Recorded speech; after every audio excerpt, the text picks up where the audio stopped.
नमस्कार दोस्तों, पुनः एक बार प्रकृतिवाद वन लाइनर क्वेश्चन के वीडियो में एक बार पुनः आपका स्वागत है। हम चर्चा कर रहे हैं प्रकृतिवाद के वन लाइनर क्वेश्चन पर। दोस्तों, ये जो हमारा वीडियो है, इस वीडियो में हम 25 क्वेश्चन जो हमारे प्रकृतिवाद के हैं उन पर चर्चा करेंगे।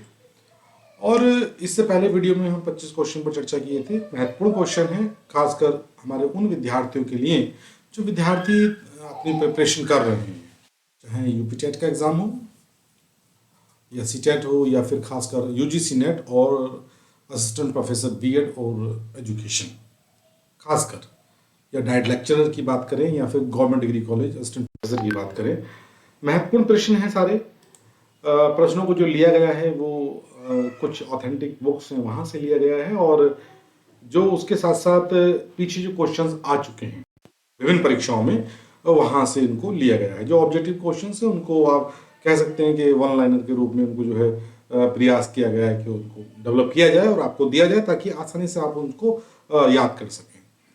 तो दोस्तों, बिना कोई देर के आइए शुरू करते हैं अपना आज का ये वीडियो, और इसमें हम पहले क्वेश्चन की तरफ बढ़ते हैं। जो हमारा पहला क्वेश्चन है, देखिए आपका जो पहला क्वेश्चन है वो है जैविक प्रकृतिवाद इंग्लैंड के प्रसिद्ध जैव वैज्ञानिक चार्ल्स डार्विन के विकासवादी सिद्धांत पर आधारित है। यानी बहुत अच्छा क्वेश्चन है कि जो जैविक प्रकृतिवाद है वो इंग्लैंड के प्रसिद्ध जो जैव वैज्ञानिक हैं चार्ल्स डार्विन, उनके जो विकासवादी उनका सिद्धांत है उस पर ये आधारित है।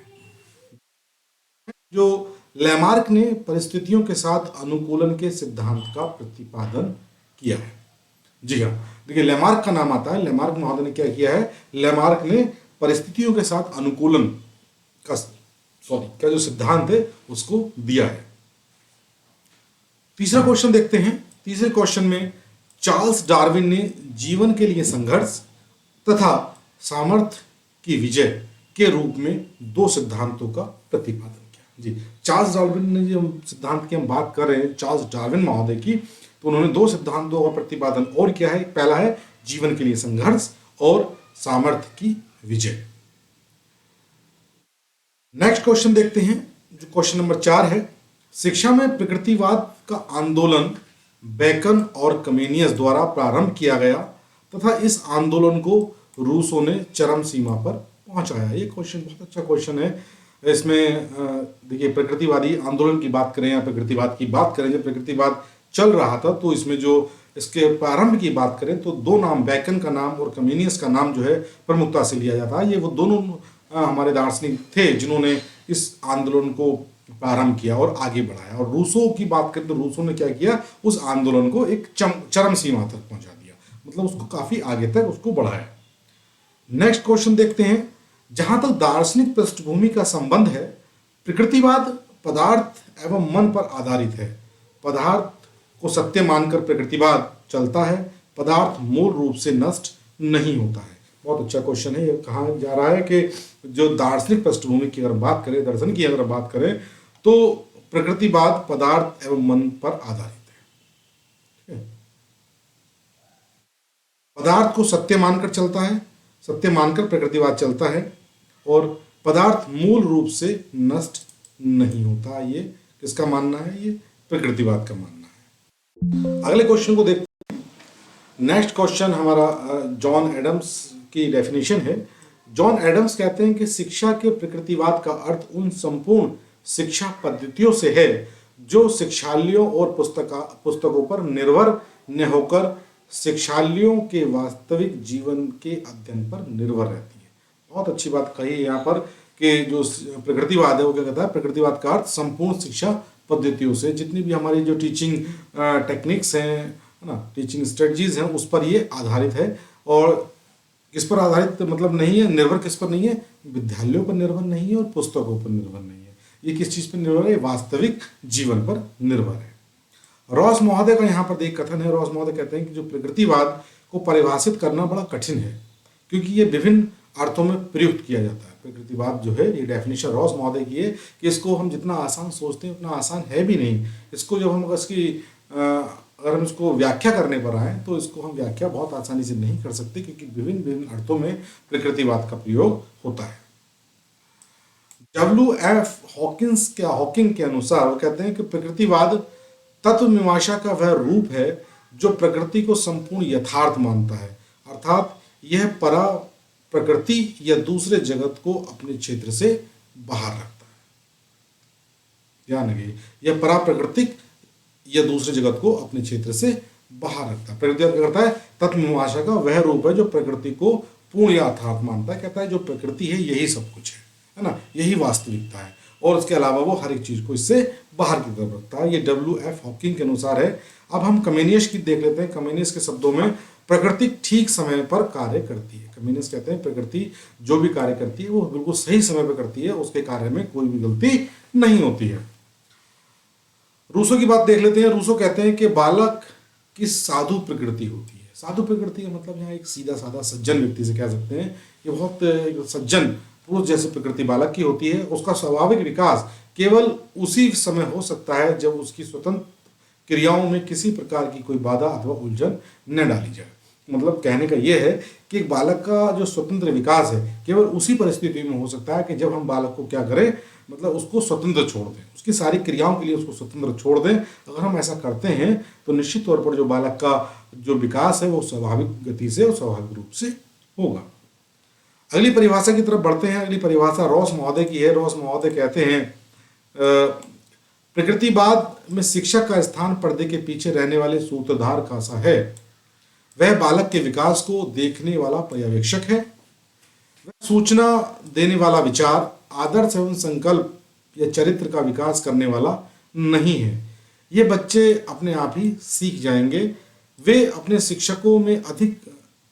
शिक्षकों से अधिक जानेंगे। उसकी शिक्षा मुक्त विकास है, वह प्रकृति है, कृत्रिम नहीं है। देखिए यहाँ पर बहुत अच्छी बात यहाँ पर प्रकृतिवादी कहते हैं, मतलब रॉस महोदय ने जो डेफिनेशन दी है प्रकृतिवाद के बारे में, वो कहते हैं कि क्या है कि शिक्षक का जो रोल है वो बिहाइंड द कर्टन है। शिक्षक का कार्य केवल निर्देशन देना है अपने बालक को, और कोई कार्य नहीं है। कि बालक क्या करता है, क्या आप बालक को टीचर होने के नाते आपको केवल सूचना देनी है, और जितनी भी चीजें बालक स्वयं कर लेगा। ठीक, उसका चरित्र का विकास है वो स्वयं हो जाएगा। वो क्या करेगा, जब वो शिक्षा ग्रहण करेगा, प्रकृति के शरण में रहेगा, तो क्या होगा, ऑटोमेटिक क्या होगा, अपने आप जो है उसका विकास हो जाएगा। रॉस की एक डेफिनेशन और है। रॉस लिखते हैं कि विद्यालय ऐसा स्थल होना चाहिए, ऐसे स्थल पर होना चाहिए जहां पर बालक हानिकारक प्रभावों से दूर रहे। दोस्तों आप देखे होंगे कि हमारे जो वैदिक काल की अगर हम बात करें तो वैदिक काल में जो हमारे जो जितने भी आश्रम होते थे, गुरुकुल होते थे, वो सब कहाँ होते थे, वो शहर की कोलाहल से एकदम दूर, मतलब एक शांत वातावरण में होते थे।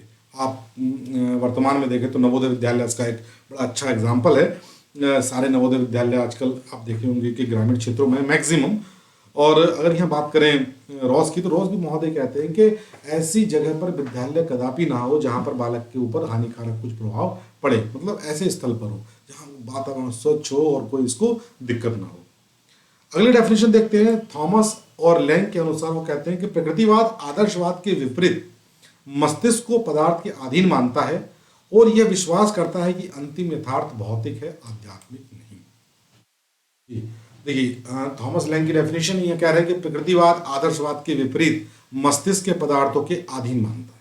तो जितनी भी चीजें हैं क्या है, सब मस्तिष्क के अधीन है, और ये विश्वास करता है कि अंतिम यथार्थ भौतिक है, आध्यात्मिक नहीं। जैसे कि आदर्शवाद क्या करता है, आदर्शवाद जो है सारी सत्ता किसमें विश्वास करता है, आध्यात्म में विश्वास करता है, सत्यम शिवम सुंदरम में विश्वास करता है ना।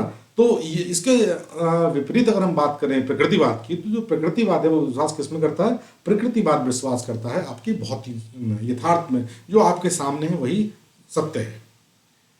नेक्स्ट डेफिनेशन देखते हैं जेम्स वार्ड के अनुसार। जेम्स वार्ड कहते हैं कि प्रकृतिवाद वह सिद्धांत है जो प्रकृति को ईश्वर से पृथक करता है, आत्मा को पदार्थ के अधीन करता है, और अपरिवर्तन नियमों को सर्वोच्च मानता है।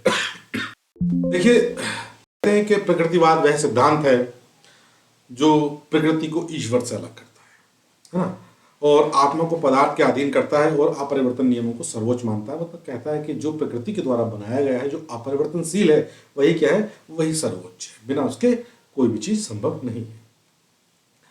अगले क्वेश्चन की तरफ बढ़ते हैं दोस्तों। अगला क्वेश्चन नंबर 15 है। इसमें देखते हैं मुनरो के अनुसार, मुनरो यहाँ कहते हैं कि प्रकृतिवाद ने शिक्षक के मनोवैज्ञानिक, सामाजिक और वैज्ञानिक विचारों को स्पष्ट निर्माण की प्रत्यक्ष प्रेरणा प्रदान की है। ये मुनरो का कथन है कि प्रकृतिवाद ने क्या है, प्रकृतिवाद ने शिक्षक के मनोवैज्ञानिक, सामाजिक और वैज्ञानिक विचारों के स्पष्ट निर्माण को की प्रत्यक्ष प्रेरणा प्रदान की है। वहीं पर R.B. लाल के अनुसार जो डेफिनेशन है वो कहते हैं कि दर्शन के रूप में हम प्रकृतिवाद से भले ही न हों, पर उसके द्वारा निर्मित शिक्षा विधियों के लिए हम उसके चिर ऋणी रहेंगे। देखिए, दर्शन के रूप में हम प्रकृतिवाद से भले ही न हो, पर उसके द्वारा निर्मित जो शिक्षण विधियां हैं, हम प्रकृतिवाद के ऋणी रहे न रहे। आपका कहने का मतलब ये है कि हम प्रकृतिवाद के ऋणी रहे न रहे, लेकिन प्रकृतिवाद के द्वारा जो शिक्षण विधियां बनाई गई हैं, हम सदैव उसके ऋणी रहेंगे, क्योंकि इतनी अच्छी जो शिक्षण विधियां दी हैं, जिनको हम शायद कभी भी ऐसा समय नहीं आएगा कि हम उन शिक्षण विधियों का यूज ना करें। हमेशा हमें उन शिक्षण विधियों का प्रयोग करना पड़ेगा। नेक्स्ट कथन देखते हैं। प्रकृतिवादी ये मानते हैं कि सभ्यता तथा सामाजिक विकास के कारण मनुष्य प्रकृति से दूर होता जा रहा है। ध्यान रखिएगा, सभ्यता और सामाजिक विकास के कारण, जिसके कारण वह दुखी और पीड़ित है, इसलिए उसे प्रकृति के संपर्क में जाना चाहिए। मतलब इस सारी कोलाहल को छोड़कर, सारी मतलब जितना डेवलपमेंट हो रहा है इसको छोड़कर कहाँ जाए, वो प्रकृति के शरण में चला जाता है, मतलब चला जाना चाहिए। प्रकृतिवादी इंद्रिय ज्ञान को मुख्य मानते हैं, अर्थात जो ज्ञान इंद्रियों के द्वारा प्राप्त हो रहा है, जो भी ज्ञान हम इंद्रियों के द्वारा प्राप्त कर रहे हैं वही सत्य है। प्रकृतिवादी भौतिक संसार को ही सत्य मानते हैं, मतलब जो हम देख रहे हैं, जो हमारे सामने है, वो क्या है, वही सत्य है। प्रकृतिवादी प्रकृति को सब कुछ मानते हैं, मतलब जो हमारा नेचर है, जो पूरा एटमॉस्फेयर है, सब कुछ यही है, इसके सिवा और कोई भी चीज कुछ नहीं है। उनके मत अनुसार संसार के तत्व प्रकृति के नियमों के अधीन है, मतलब संसार के जितने भी तत्व हैं सब किसके अधीन कार्य करते हैं, वो प्रकृति के अधीन होकर कार्य करते हैं। ईश्वर की सत्ता में इनका कोई विश्वास नहीं है। प्रकृतिवादियों का जो है ईश्वर की सत्ता में कोई विश्वास नहीं है, वो सब कुछ जो उनका विश्वास है वो यथार्थ में और प्रकृति में है, मतलब प्रकृति में ही उनका सारा विश्वास है। प्रकृतिवादी मानव प्रकृति पर दल नहीं दोस्तों, यहाँ बल है, अधिक बल देते हैं तथा आध्यात्मिक मूल्यों में विश्वास नहीं करते। प्रकृतिवादी शिक्षा को बाल केंद्रित मानते हैं। देखिए, ध्यान रखिएगा, हम शुरू से कहते आए हैं, केवल जो प्रकृतिवाद है वो किसमें विश्वास करता है, वो प्रकृतिवाद में विश्वास करता है, प्रकृति में विश्वास करता है, आध्यात्म में विश्वास नहीं करता है। और जो प्रकृतिवादी शिक्षा की अगर हम बात करें, तो जो प्रकृतिवादी शिक्षा है वो केवल बाल केंद्रित शिक्षा पर वो बल देते हैं। अगले क्वेश्चन को हम देखते हैं। जो अगला क्वेश्चन है दोस्तों, प्रकृतिवाद को परमाणुवाद, यांत्रिकवाद, वैज्ञानिक प्रकृतिवाद भी कहते हैं। देखिए, इसके 3 अलग अलग नाम भी हैं। जो अन्य 3 नामों से इसको जाना जाता है वो है परमाणुवाद, यांत्रिकवाद और वैज्ञानिक प्रकृतिवाद। अगला क्वेश्चन देखते हैं। प्रकृतिवाद का बीजारोपण यूनानी दार्शनिक डेमोक्रिटस ने किया। डेमोक्रिटस को माना जाता है जिन्होंने प्रकृतिवाद की शुरुआत की। तो डेमोक्रिटस ही वो व्यक्ति हैं जिन्हें इसका श्रेय जाता है प्रकृतिवाद को शुरू कर। नेक्स्ट क्वेश्चन देखते हैं। प्रकृतिवाद पाश्चात्य दर्शन की आदर्शवादी विचारधारा के विपरीत वह विचारधारा है जो प्रकृति को ही पूर्ण शक्ति मानती है। ध्यान रखिएगा दोस्तों, जो प्रकृतिवाद है वो आदर्शवाद की एकदम विपरीत विचारधारा है, बिल्कुल अलग, एकदम उलट विचारधारा है।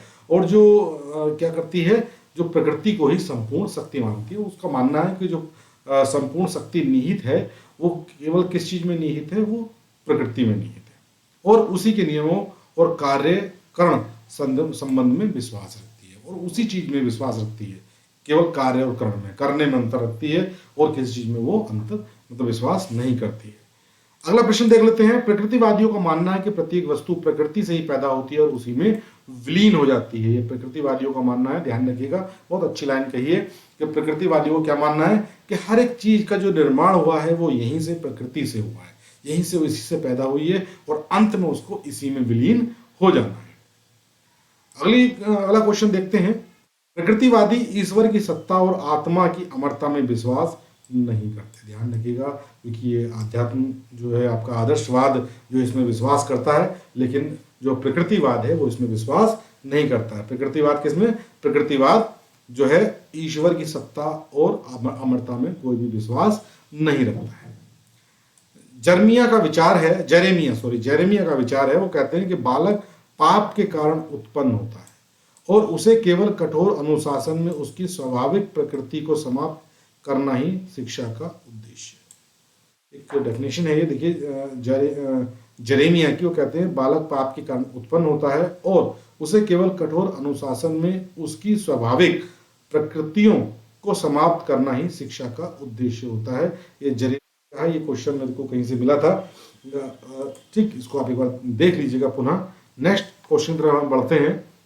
अगला क्वेश्चन देखते हैं। अगले क्वेश्चन में दोस्तों, प्रकृतिवाद के प्रमुख प्रवर्तक रूसो ने अपनी पुस्तक एमिल में लिखा है कि रचनाकार के हाथों में प्रत्येक वस्तु सुंदर होती है किंतु मानव के हाथों में आकर वह दूषित हो जाती है। कई बार ये क्वेश्चन रिपीट हुआ है कि ये परिभाषा किसकी है, तो ये एमिल में इन्होंने लिखा है, ये रूसो ने लिखा है कि रचनाकार के हाथों में जो है प्रत्येक वस्तु बहुत सुंदर होती है परंतु जैसे ही वो मानव के हाथों में आती है जो है वो एक तरीके से दूषित हो जाती है।